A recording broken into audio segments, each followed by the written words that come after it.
bring in former Congresswoman Jane Harman. She served on the House Homeland Security and House Intelligence Committees. Now she's director of the Wilson Center. Also with me here in studio, CNN national security commentator Mike Rogers, who was the senior Republican on the Intelligence Committee, the chairman of the Intelligence Committee. Congresswoman, let me start with you. Earlier this week, even before the intelligence community began talking to reporters, you said that you suspected foul play in this plane crash. Why? Because the signature of this, it seems to me, is an explosion. And I doubt the engine blew up. We don't know for sure, but it is plausible that this was either a crude bomb or a sophisticated bomb. And the use of sophisticated bombs on airplanes has already been attempted.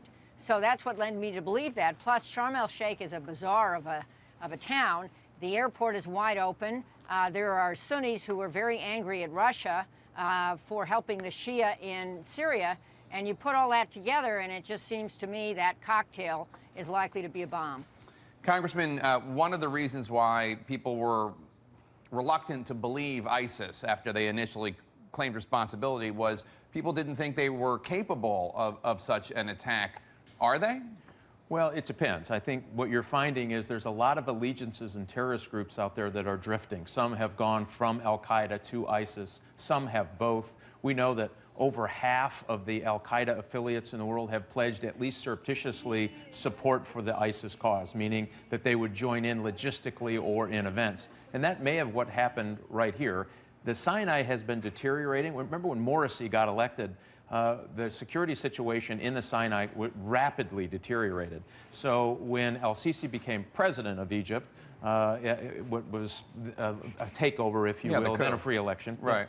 Some would call it something different than a coup. He began to reestablish security in the Sinai. So it has been a tumultuous area. There is lots of connections between the Muslim Brotherhood, between ISIS, between other terrorist factions operating in the Sinai. It is an arms bazaar that they're trying to get a handle on. And they have lots of relationships back into Sharm el-Sheikh that could have come from different and desperate groups. But ISIS could have encouraged it. They could have, again, combined logistics to pull this off.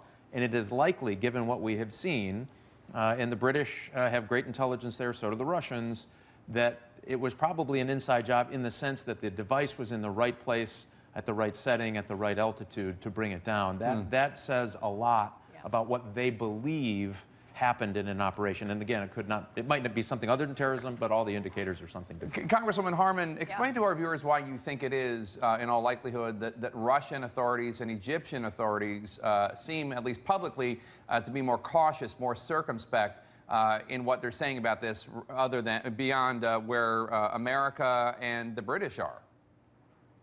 Well, this is a huge embarrassment, both to Egypt and Russia, if in fact it was a bomb. I agree with everything that my former colleague and buddy Mike just said about the opportunistic nature of these different terror groups. They come together when it's convenient. And so let's understand that al-Qaeda, especially in Yemen, has the most sophisticated bomb-making capability, a guy named al-Asiri, whom we've been trying to get for years.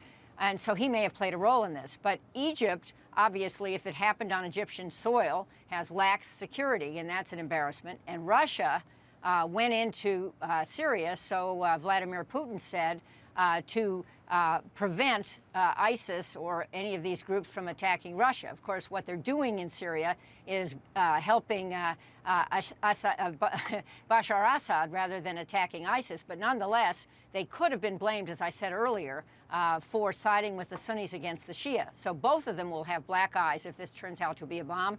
And I think we're being very careful not to say more until we're absolutely sure. And the Brits, as you know, have very good intelligence. Mike just said that too. And so they're more out there than we are. And I still think the likelihood is that we will be able to prove a bomb was involved. And Congressman, a lot of people are watching this unfold and hearing about an insider job, somebody at the airport putting this device on the plane, and they're wondering, well, how safe are American airports? How safe are they? It's speculation at this point. I think the information coming in might lead that way, but still it's speculation. They've got pieces of a puzzle. Right. They're drawing a conclusion, so we need to be, I think, very careful to say that. But on an inside job here, you always worry that somebody breaks bad on the inside. They may have passed the background. They may have done everything right. Somebody touches their heart to do something as dangerous as this. You can't quite catch that. They have a pretty good system. They have a reinvestigation system. They're going to keep their eye on it. It's always something you worry about, but it is something that they have taken into consideration here in our U.S. airports as well. Former Congressman Yeah. Mike Rogers, former Congresswoman Jane Harman, thank you both. Appreciate your time in our